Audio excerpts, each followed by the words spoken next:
We are the UF Bros. Searching space for the old ones while cracking a case of cold ones.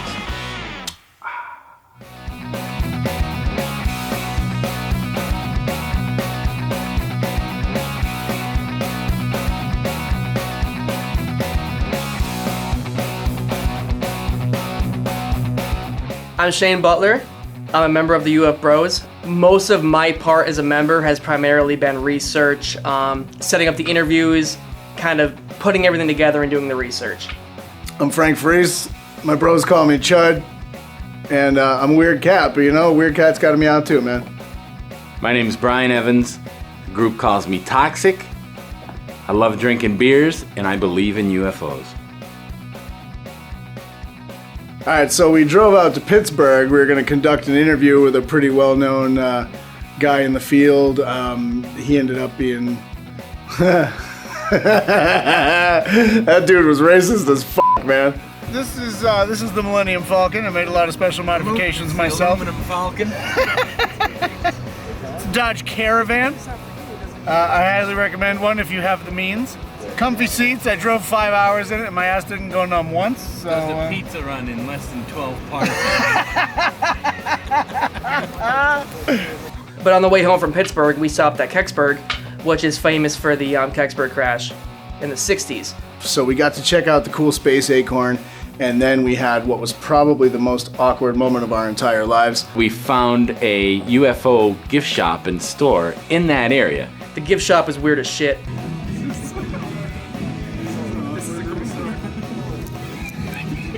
It was a little underwhelming, but I gotta say it had its charms. We all came home with a souvenir, and to be able to go into a UFO shop and buy a souvenir, that's something unique in itself. I liked it, and I gotta go back because my glass broke.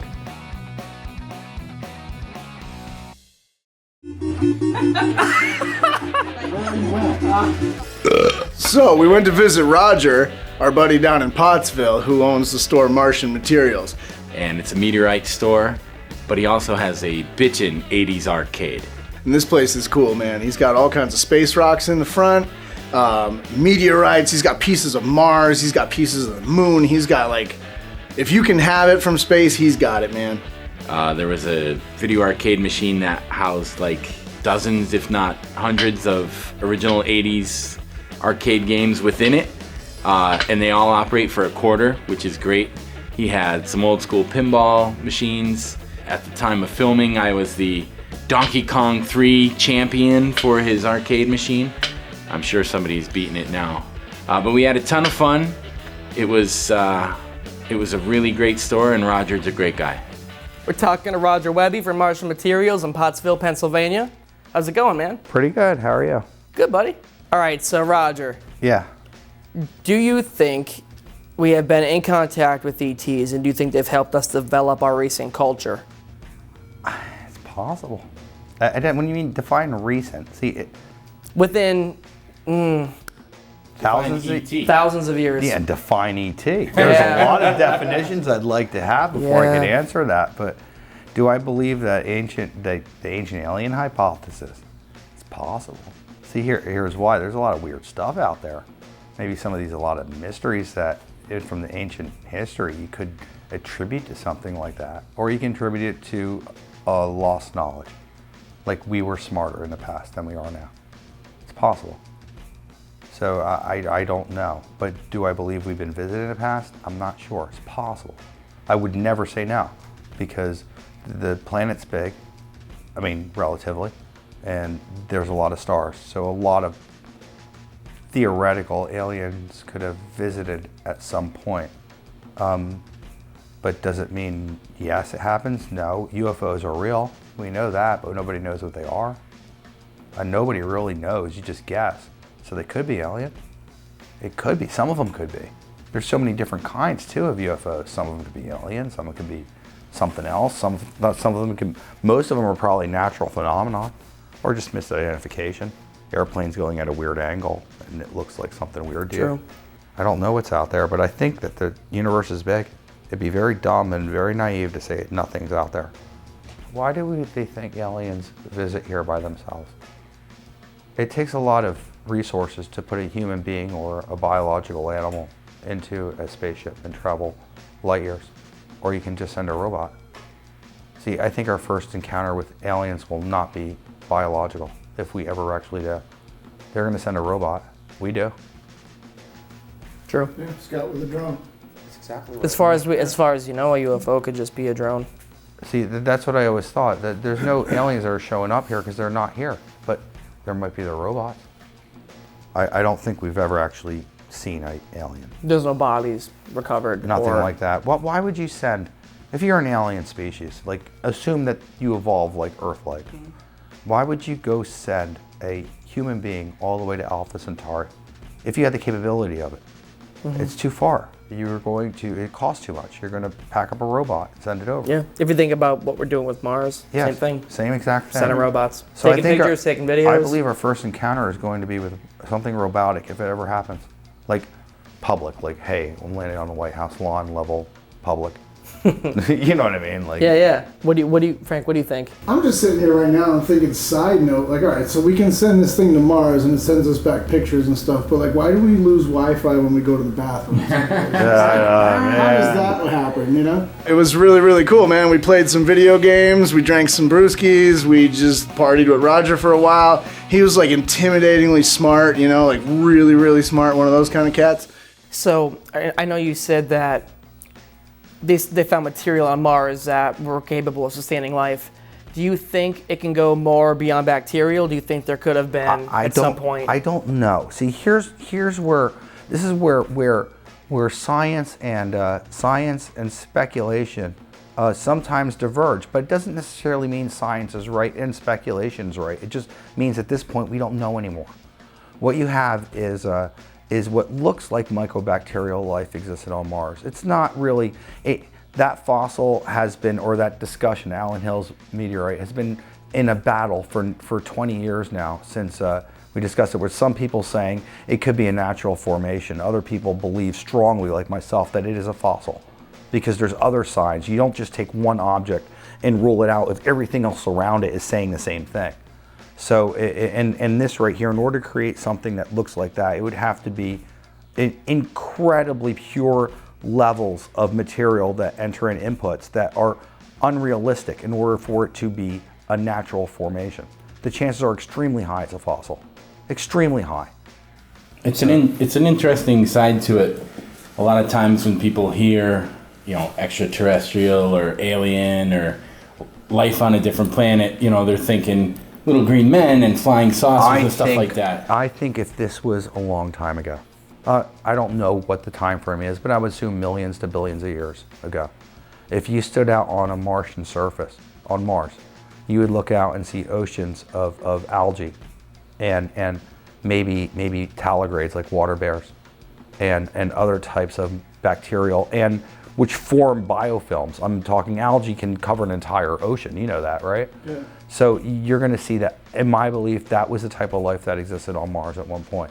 Now, when you talk about civilizations and human-like or something like that, I do not know. I don't believe so. But I believe that this is what I believe.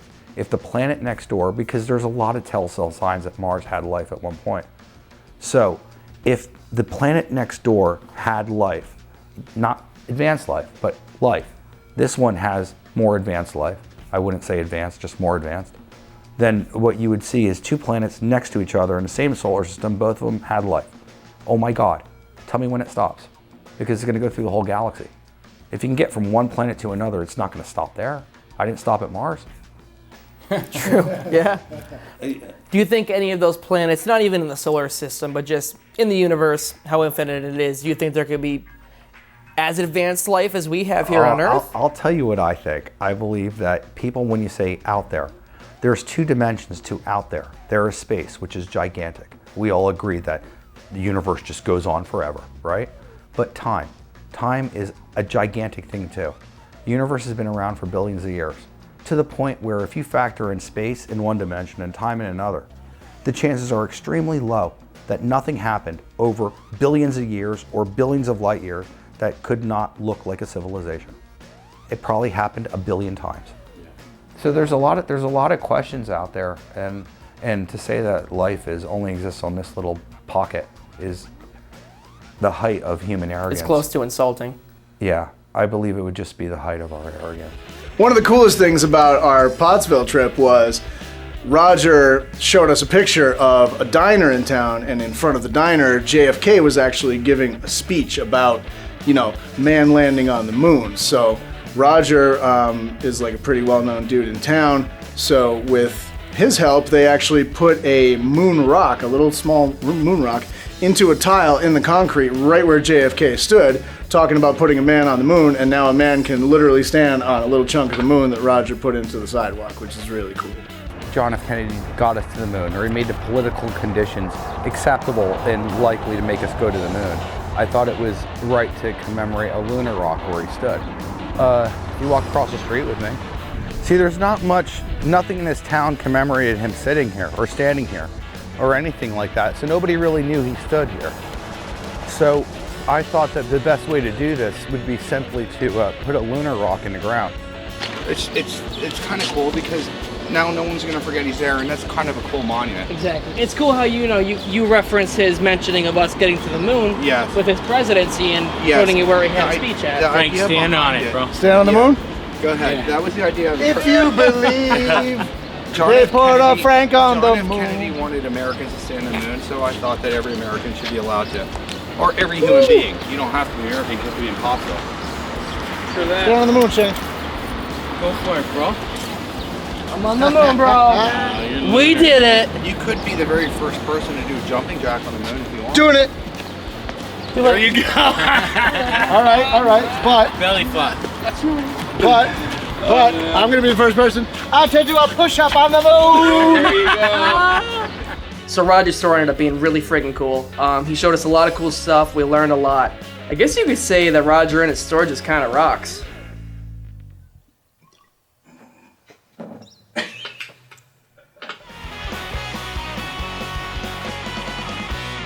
And wings, nachos, Doritos, all kinds of things. We got 2 pizzas. I paid the man. He said, "My God, what you filming in there?" I said, "A TV show with me and my bros. We're gonna be on TV, get all the classy hoes. I don't want hoes though, cause I got me a girl, but we're getting live and we're going all around the world as you are going." What? It's possible. It is. Shane, talk about Roger then. You've been in constant contact with him. Yeah, you've been Roger. You and Roger, boy. Yeah, Roger and I have been in contact for the past couple of weeks because Roger at Martian Materials is now making lunar jewelry and other planetary jewelry. So if you want to check that out, it's Facebook, Martian Materials. It's in Pottsville, Pennsylvania. I just had a ring and a necklace made for my wife. It's beautiful. If you love her, lunar. Ooh, yeah. Yeah, but Roger was sweet. That's his thing. Yeah, if you learn. No, it's Yeah. lunar if you love her or something Lunar like if you love her. Yeah. It makes more sense. Yeah, whatever. Yeah, he was. Let's just talk about Roger, man. He's one of the coolest, most down-to-earth business owners, entrepreneurs. Smart. Very talented, very educated. I think he helped us a lot. And he was such a random interview. I actually think it was Stephen Ruth or our filmographer's idea to contact that place. And it ended up being awesome. Everything, man. Yeah. Everything. Talked about space, dinosaurs, meteors. Got into like what life would be like if it was on Mars. Like we covered some bases with Roger. Man. He talked about how an entire ocean can be covered with algae. I pretended to know that. Frank pretended to know that. Yeah, I knew He's like, that. "You guys know that?" I'm like, "Yeah." But no, the 3D I knew scanner was really cool too. I actually brought my family back and had a scan done and everything. did? Else. Yeah. Oh, nice. Yeah, we played pinball. He gave my kids so much stuff. Yeah. Just being a cool guy. Roger's a cool cat. But the 80s arcade was cool. That 3D scanner was cool. His knowledge is just amazing within itself. What I thought was cool about Roger in particular, and I think it's gonna stick in not only my head but a lot of the viewers' heads. It's possible. It's possible. Yeah. He Every keeps time an I ask open that mind. homie, He keeps an open mind every to time I everything. ask that dude a question, he even when I asked him a very specific yes or no question, I was met with, "It's possible. Yeah. It's possible." It's true. I like his outlook on things, Cool. man. He Yeah. doesn't say yes, he doesn't say no, but it's possible. Yeah. You know. I like that guy. So not only did Roger help out so much with the UFO Bros project, he's just very passionate about astronomy and ufology in general, that he's pretty involved with this community as well. So keep your eyes peeled. I know Roger's always doing events within the community and activities. He's got stuff planned all around Martian materials down in Pottsville, and I know he's doing his thing on WBRE. Yeah, But- What's Out There it's called. What's out there? All right. I mean, he's involved with a lot in the town, and I think he's doing great things for that Yeah, area. man. Roger's a cool cat. Martian Materials, Pottsville, Pennsylvania. Check it out.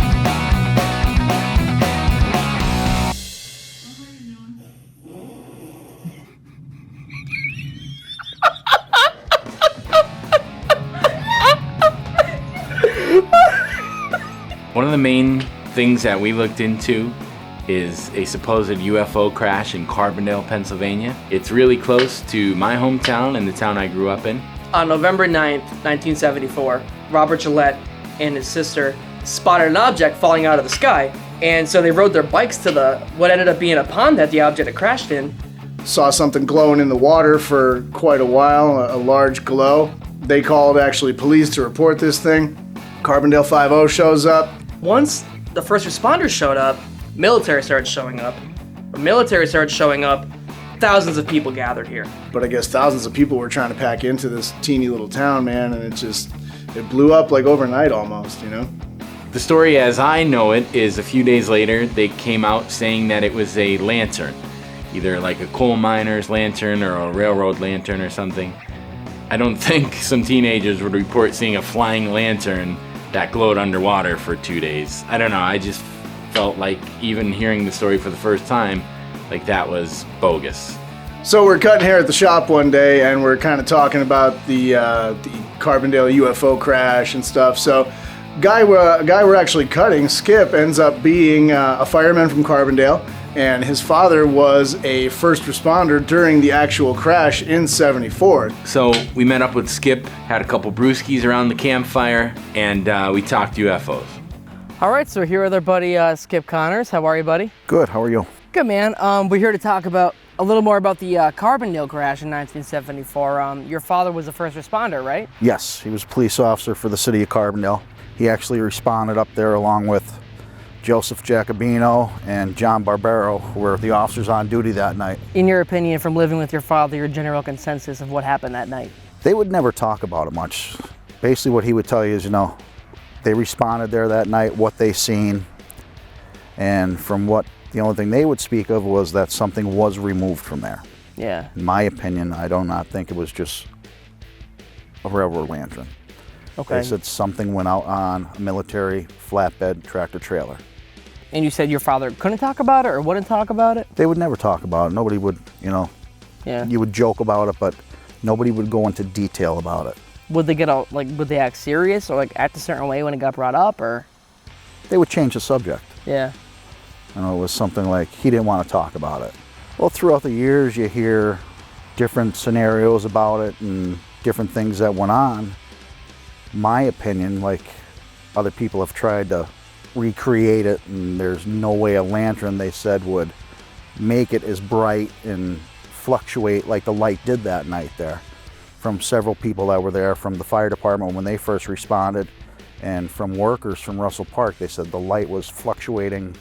And another gentleman that was there who worked for the railroad said there's no way that a lantern would last 9 hours like they said it did. But a lantern, no. And they said they had a scuba diver come in from Binghamton, New York. Yeah. And he dove in there, and then they tried claiming that what they pulled out on the flatbed was a piece of machinery that was damaged there from the strip mining, and they were going to remove that piece of machinery, and that's what went out undercovered. Because whatever went out on the flatbed was covered over with tarps Right. Huh. when it went out. If it was just a piece of coal mining machinery, why all that? Yeah. involvement. and why in the middle of the night. You figure, like, Yeah. if the military's showing up to remove a piece of coal mining, like, that's a lot of money wasted on removing Yes. just essentially a piece of scrap iron. And like Skip said, why do they have to do it in the middle of the night? Yeah. Why do they have to remove it when nobody's around and everyone's sleeping? And I mean, that's not far from, it could be factual. Yes. It could have happened.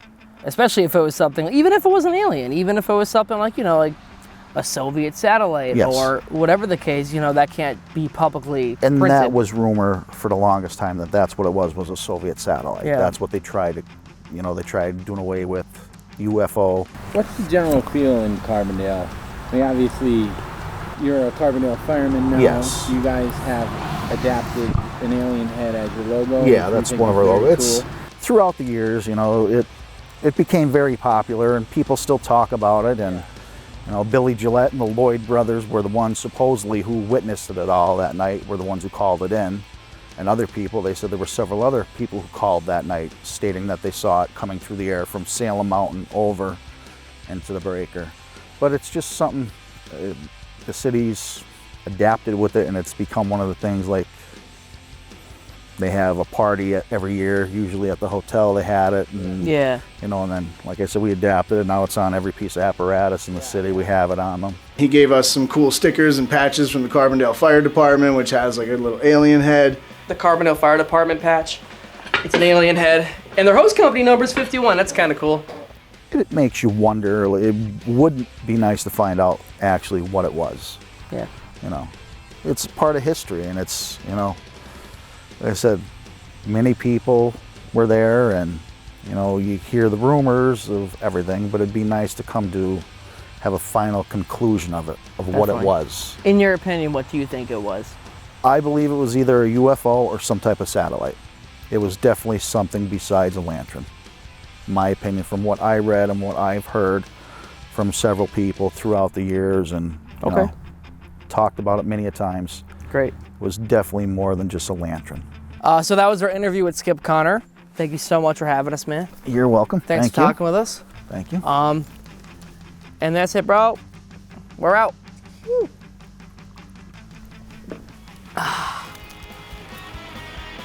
I was trying to get the Carbondale case figured out, and we weren't really getting any leads. Nobody was really talking to us. And just at the shop here, doing haircuts, I was talking to one of the other barbers, and I was talking about how we couldn't get a hold of anybody. As luck would have it, the person getting a haircut at the time was Rob Gillette's nephew. And he was like, "Are you talking about Carbondale? That was my uncle." And we were like, "F***. There it is.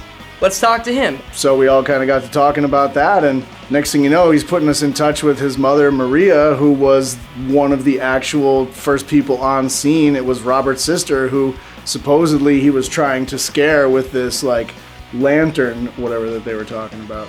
This is Maria's first time on camera talking about what happened that night.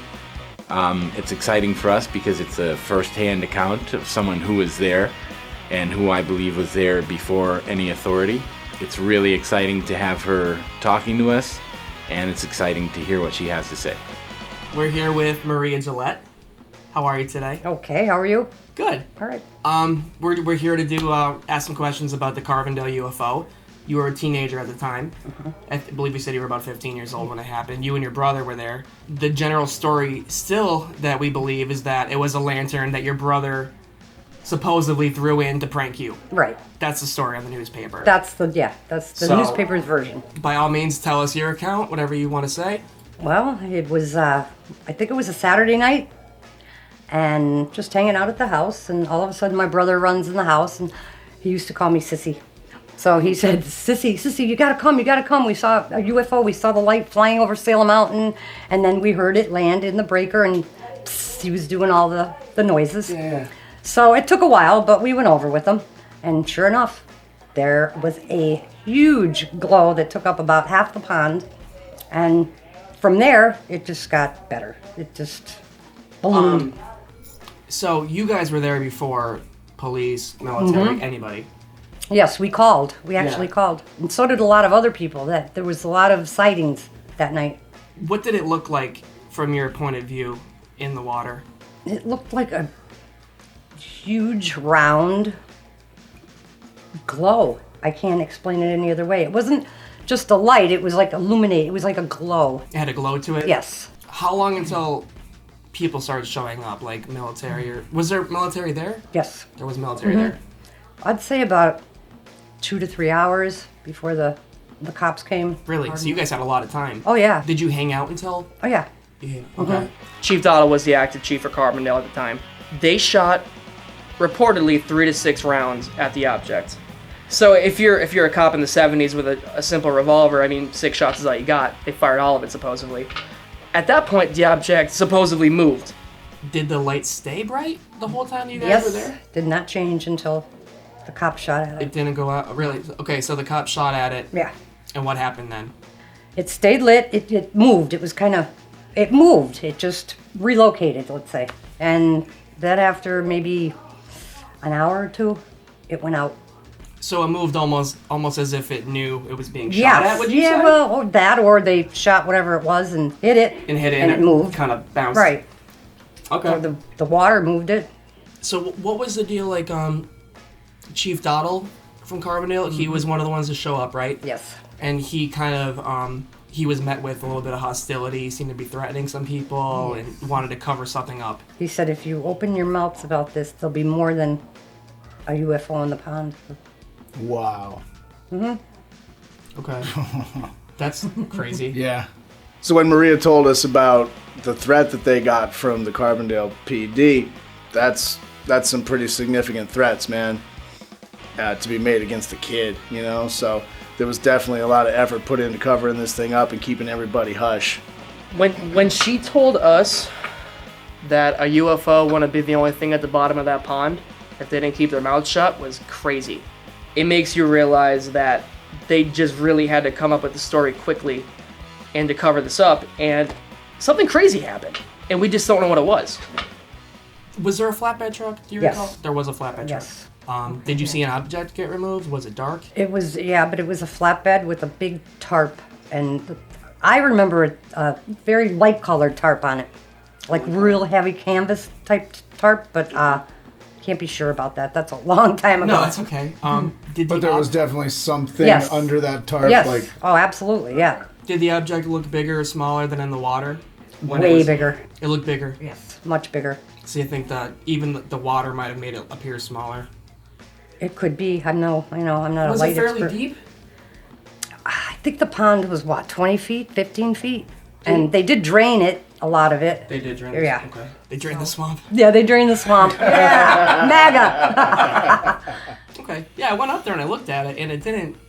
It was such an underwhelming scene. Now. Well, yeah, that's enough. That's enough of a depth where if you put something that deep under the water, it's always going to look smaller. And like if you ever drop something in a swimming pool and you're looking down at it, it's like Yeah, and then even like the smallest of movement kind of deters what the image actually is that you're looking at. right. Let alone if there's a light glowing off of it, you probably can't even tell. it was probably murky too, like really murky water Yeah, I would breaker. assume so. You know. That would carry the light even further if there was something silty in the water. You know, the particles would disperse the light more. So, okay, I see you, Chud. Yeah, Yeah. Chud science, you know. You would imagine though, just whoever was. It's in a very populated area where the crash happened. A lot of houses. Yeah. I mean, it's right behind a baseball field. Right. So somebody, even in '74, would have had some type of Polaroid. Yeah. Right.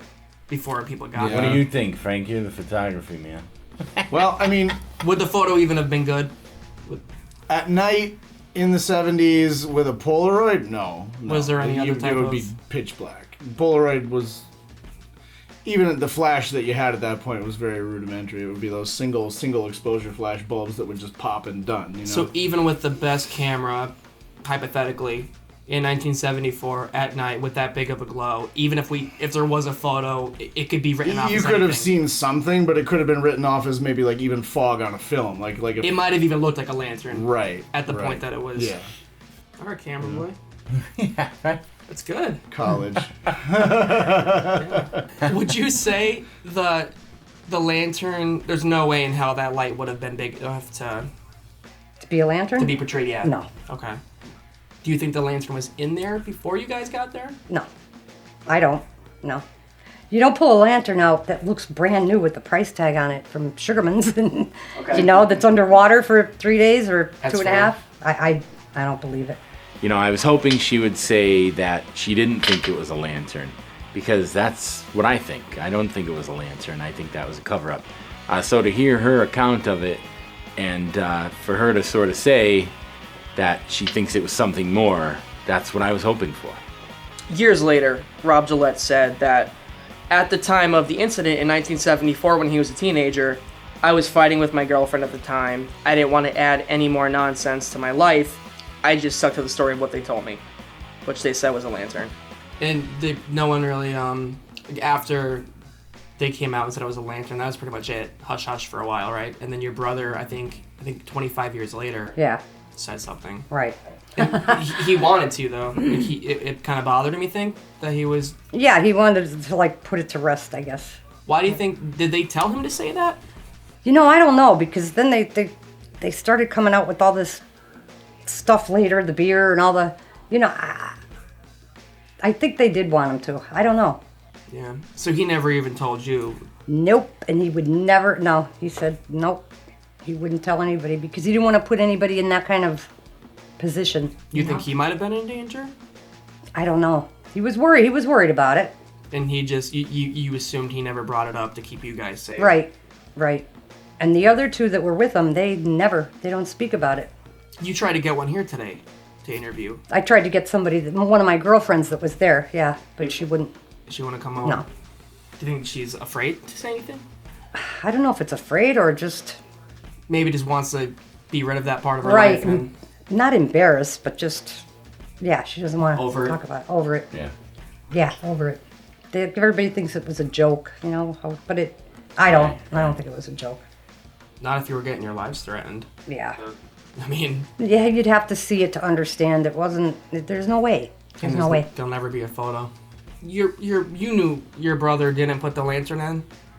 Yeah, I know he didn't put the lantern in. You know he didn't. Mm-hmm. Has he ever said to you, No, he just said that he was going to confess that it was a hoax because I think he was sick of listening to it, like getting questioned about it. Everyone asking him about it. Right. Yeah. So he just said it. He just sitting in a bar, right? You guys said it, and he just... And he passed away earlier this year. February. Sorry to hear about your loss. Thanks. I'm sure he would like that you're doing this. Yeah, that's why you kind of feel like you want to? Yeah. Did your brother talk about it a lot, like growing up?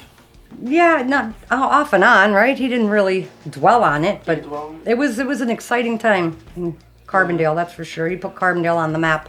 For a while. It was national news for a little bit. Oh, yeah. They contacted NASA. They contacted a Russian news agency. Really? Yeah, which in my head maybe that's why there's some Soviet questions going on.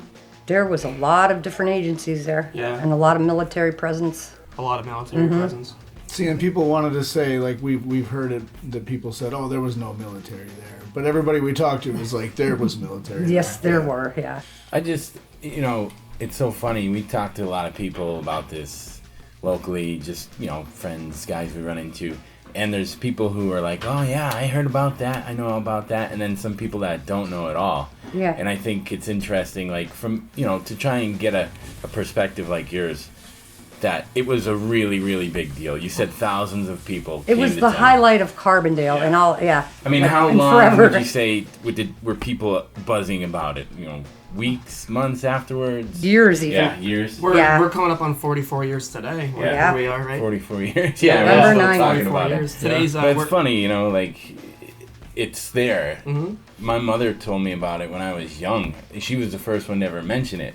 And she was probably about your age, and she was a teenager and heard about it.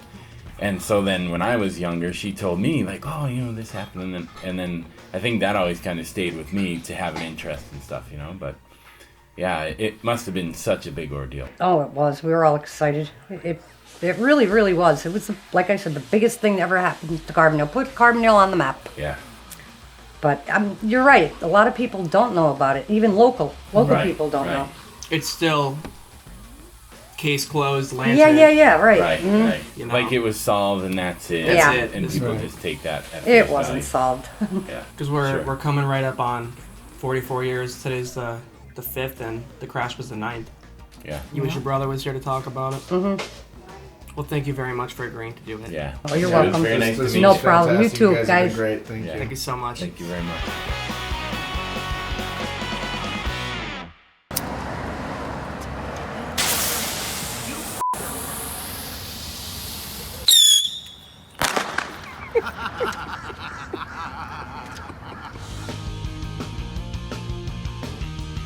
What do you guys think about her? Maria was awesome. Yeah? Yeah, dude. Cox? I believed her. You believed her? Yeah. Do you believe her story? Of course. Yeah, I do. Yeah. No, yeah. Why would she go out of the way? Yeah. You know, she's not into this stuff per Right, se, you right. know? She's not getting paid to say No. something, you know what I mean? Like, I she's think, just telling it like it is. You know? like she said, I think maybe she wanted to put it to rest for her brother's sake and just be rid of it, you know? Yeah. And that was probably the best option she was going to have of doing that for him. Chapter closed, you know? Yeah, a little bit. Did she say anything that you feel like you didn't already know? Yeah, the threat, I think, was... Yeah. That was huge just to the entire case. I think that should stay there forever, you know? Like, no one knew that anybody was threatened to not talk about it. So that within itself, threatening to, you know, there'll be more than a UFO in the pond if you open your mouths. That within itself is a pretty significant threat. Did talking to her make you guys, you know, change what you thought happened in Carbondale? Or did you already have an idea of what she was going to say? I think I had an idea of what she was going to say, but some things, like he said, with the threat, like that came out of left field, and I was like, whoa. Like, Made it a that little kind of serious, shocked me a yeah. little bit, yeah. I thought that brings it to almost like a Roswell level that no one ever really knew about happening in Pennsylvania. It's kind of like the Roswell at PA. A Yeah. little bit. So as chance would have it, with us watching documentaries all the time in the shop, Skip was one of the first people to contact me about the Carbondale incident. I believe I was cutting his son's hair one day, and he gave us stickers, right? Yeah. Yeah. Stickers so that the Carbondale, Pennsylvania Fire Department now has an alien head as their logo, which is totally awesome. But he knew we talked about that stuff, and he gave me a sticker and brought up the crash and brought up how his father was a policeman during that time. First responder. Yeah, first responder to the scene.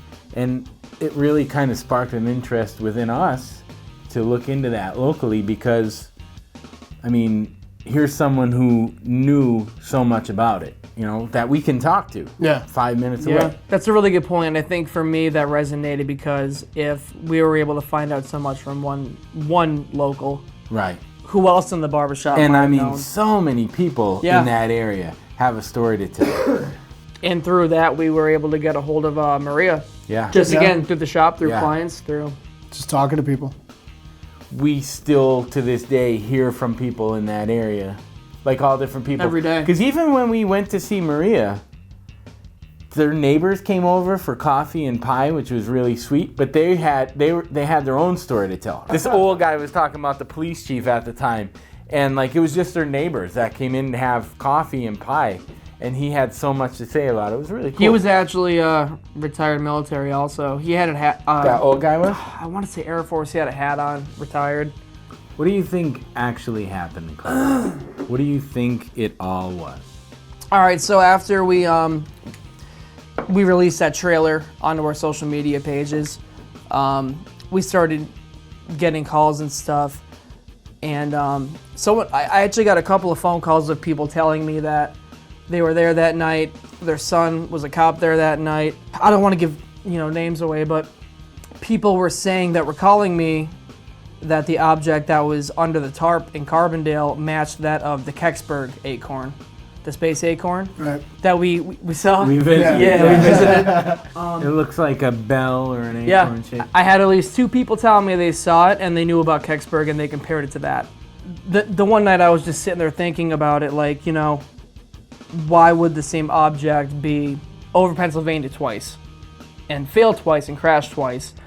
So I just connected the dots from Carbondale to Kecksburg, and then I just kept drawing the line on a map and seeing where it might go. And it turns out that Wright-Patterson Air Force Base is in direct correlation with all three, the other two. It was also brought up that it was Soviet as well, as was Carbondale. So I'm thinking that maybe if it were the same object, I'm assuming both orbit and both Soviet, but if it were a Soviet satellite, it would make sense that it was crossing all of these areas to check out Wright-Patterson Air Force Base, maybe.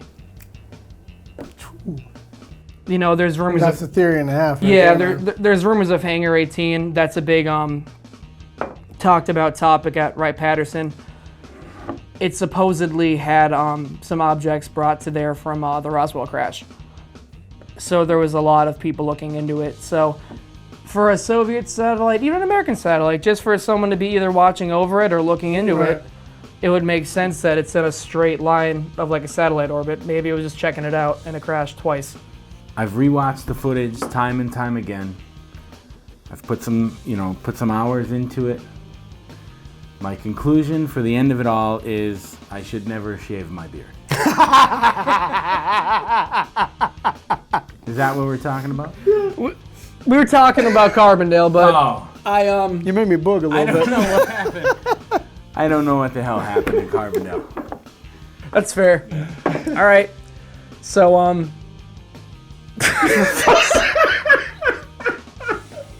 I need a beer.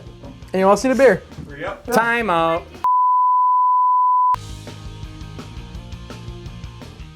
All right, real quick while he's recording.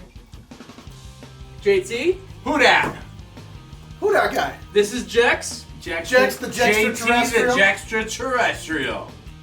He's been hanging out for a while, helping me out for a while. He's got a blank vest over there. Blank vest. So Jex. Hey. Whoa! Come and get it, baby. My man. Welcome to the team. Bro. My guys. Yeah, bro. Eyebrow leave. You'll start seeing Jex in episode 2. Eyebrow leave. Introduce yourself to the camera, Doc. I'm the Jextraterrestrial. That's it. That's all I got. That's it. So that was our show. Thank you so much to everybody that watched it. Thank you so much to everybody who keeps continuing to check us out.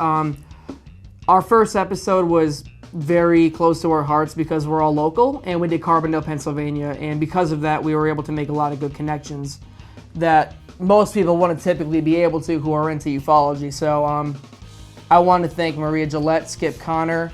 I want to thank Roger Wehbe from Martian Materials. I want to thank everybody who interviewed with us.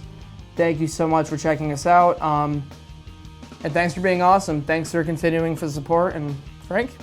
Stay tuned for future episodes. Dudes, we had a great time. We were out on the road. We met some really cool people. I don't know if we got any closer to the truth, but I had a hell of a time trying. Yeah, We're man. searching space for the old ones. Cracking a case of the cold ones.